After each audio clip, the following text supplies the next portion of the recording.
दोस्तों बाजार को लेकर यहाँ पे कुछ बड़ी अपडेट है जिनको हम एक एक करके डिस्कस करेंगे। यहाँ पे आप देख सकते हो कि आज महाशिवरात्रि की वजह से बाजार बंद था और अब आप देख सकते हो कि आगे की क्या संभावना बनेगी उसको समझने की कोशिश करेंगे। सबसे जो बड़ी बात है कि आरबीआई ने एक बड़ा फैसला किया है जो माइक्रो फाइनेंस कंपनियों के लिए क्या है उसका आगे का नतीजा उसको समझने की कोशिश करेंगे।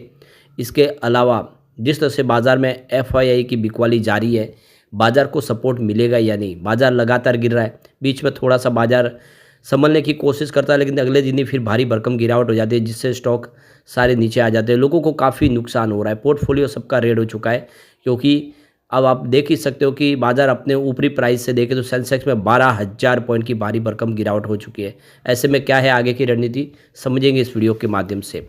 लेकिन फ्रेंड्स उससे पहले अगर आप पहली बार हमारे चैनल पे आए तो चैनल को सब्सक्राइब कर दीजिए, एक बेल आइकॉन दबा दीजिए ताकि जब भी नया वीडियो बने पहला नोटिफिकेशन आपको मिले। वीडियो पसंद आए तो लाइक शेयर जरूर कीजिए। चलो फ्रेंड्स वीडियो स्टार्ट करते हैं। मैं हूँ आपका दोस्त एसबी दवे और हमारे अपने चैनल ऑनलाइन कमाई में आपका बहुत बहुत स्वागत है।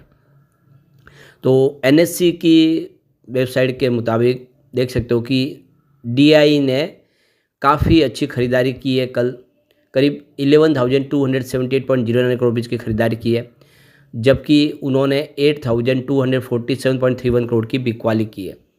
तो डीआई की जो खरीदारी निकल कर आई है वो 3,030.78 करोड़ के आसपास है।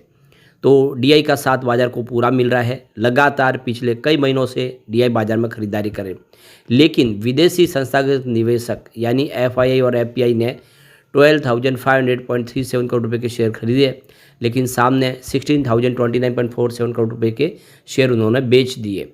तो यहाँ पे जो देख सकते हो कि एफआई ने आज 3,529.10 करोड़ रुपये की बिकवाली कर दी है।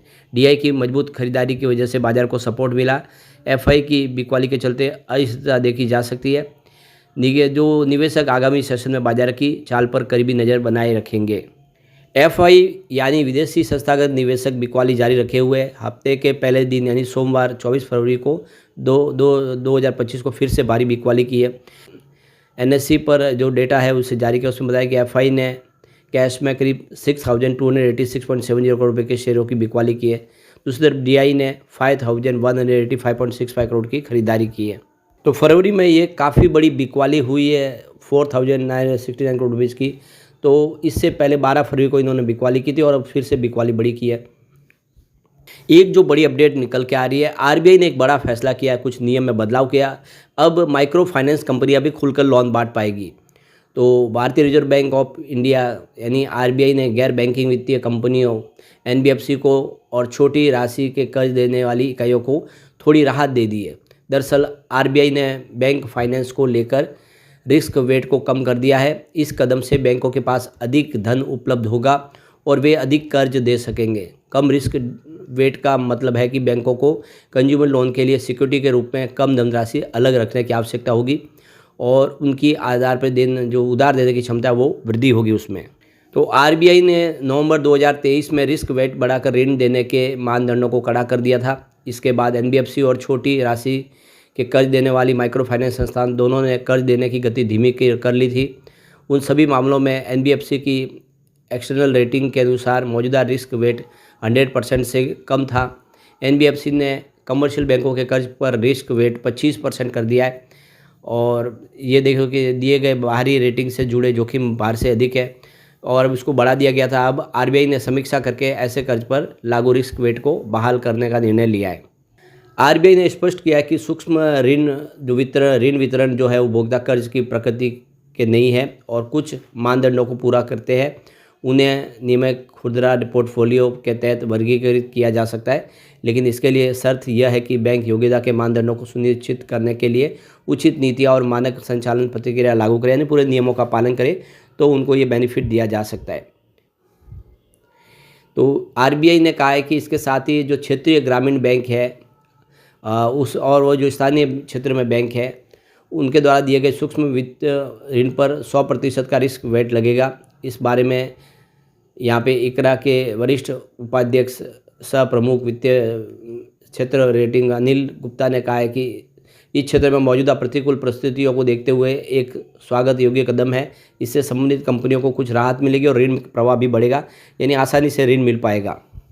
तो यहाँ पे एक और बड़ी जो अपडेट निकल के आ रही है, भारत से लेकर अमेरिका और ब्रिटेन में मार्केट जो है वो तबाही की तरफ बढ़े हुए, काफ़ी ज़बरदस्त गिरावट है। लेकिन 14 देश है एक जिसने काफ़ी राहत ले ली है या कुछ ने बाजी मार ली है।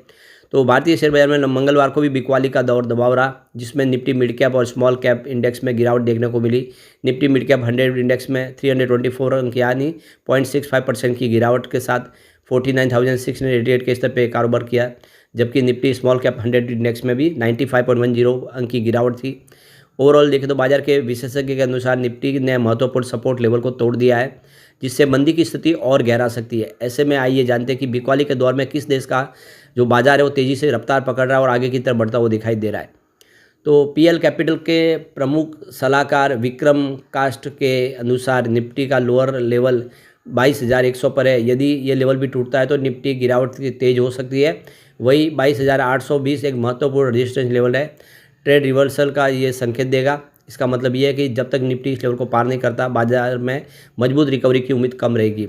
चॉइस ब्रोकिंग के हार्दिक मतालिया का कहना है कि मौजूद बाजार में स्पीड को देखते हुए व्यापारियों को नई खरीदारी से पहले क्रिटिकल लेवल पर प्राइस एक्शन कंफर्मेशन का इंतजार करना चाहिए। इससे साफ संकेत मिलता है कि बाजार में अस्थिरता बनी रह सकती है और निवेशकों को सतर्क रहने की ज़रूरत है। यहाँ पे हांगकांग इंडेक्स की बात करें तो यहाँ पे देखो ईयर टू डेट का जो रिटर्न है वो 15.72% के आसपास है। रूस के इंडेक्स ने 14.59% का ईयर टू डेट का रिटर्न दिया है और यूके इंडेक्स ने 5.95% का YTD रिटर्न दिया है। और अमेरिका के इंडेक्स की बात करें यहाँ पे 2.47% का ईयर टू डेट का रिटर्न है, जबकि इंडिया के इंडेक्स में 4.72% का निगेटिव रिटर्न दिया है। तो सभी इंडेक्स के अंदर देखें तो इंडिया का जो इंडेक्स है वही निगेटिव देता हुआ दिखाई देगा।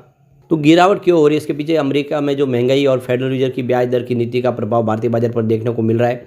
विदेशी संस्थागत निवेशक FI बाजार से पैसा निकाल रहे हैं, जिससे बाजार पर नकारात्मक असर पड़ रहा है। कुछ प्रमुख कंपनियों की क्वार्टरली रिजल्ट है वो उम्मीद से कमज़ोर रहे, जिससे भी निवेशकों के अंदर चिंता बढ़ी। बाजार को उम्मीद थी कि RBI और फेडरल रिजर्व जल्द ही ब्याज दरों में कटौती कर सकते हैं, लेकिन अभी इसमें देरी होने की संभावना है। तो ये सारे रीजन की वजह से बाजार में गिरावट देखने को मिल रही है। अब यहाँ पे एक सरकार ने और बड़ा फैसला किया है, वो 5 सरकारी बैंकों में 20% तक अपनी हिस्सेदारी बेचने को प्लान तैयार किया है। तो केंद्र सरकार ने कम से कम 5 सरकारी बैंकों में से प्रत्येक में अपनी 20% हिस्सेदारी बेचने की योजना पर तेज़ी से काम करना शुरू कर दिया है। तो बिजनेस स्टैंडर्ड की रिपोर्ट के मुताबिक सरकार इस कदम के लिए विस्तृत खाका तैयार कर रही है। इसके लिए department of investment and public asset management, DIPAM financial service department और संबंधित बैंक में इसमें शामिल है। और दरअसल इस कदम सिक्योरिटी और एक्सचेंज बोर्ड ऑफ इंडिया यानी सेबी ने न्यूनतम पब्लिक शेयर होल्डिंग को पूरा करने के लिए उठाया जा रहा है। सेबी के नियमों के मुताबिक शेयर बाजार में जो लिस्टेड कंपनियां हैं उनमें प्रमोटर की होल्डिंग 75% से अधिक नहीं हो सकती, क्योंकि सरकारी कंपनियों में मालिक की हिस्सेदारी सरकार की होती है। ऐसे में सरकार की हिस्सेदारी उस कंपनी में 75% से अधिक नहीं रख सकते, तो अब वो हिस्सेदारी कम करनी होगी। तो ऐसी कौन सी बैंक है जिनमें हिस्सेदारी ज़्यादा है? तो आप देख सकते हो कि जो 5 बैंक है उसमें bank of Maharashtra, Indian overseas bank, UCO bank, central bank of India और पंजाब सिंध बैंक, इन बैंकों को अभी जो है अपनी हिस्सेदारी कम करनी होगी। तो यहाँ पे सरकार ऑफर फॉर सेल OFS या क्वालिफाइड इंस्टीट्यूशनल प्लेसमेंट QIP जैसे 2 रास्ते अपनाकर हिस्सेदारी बेच सकते हैं।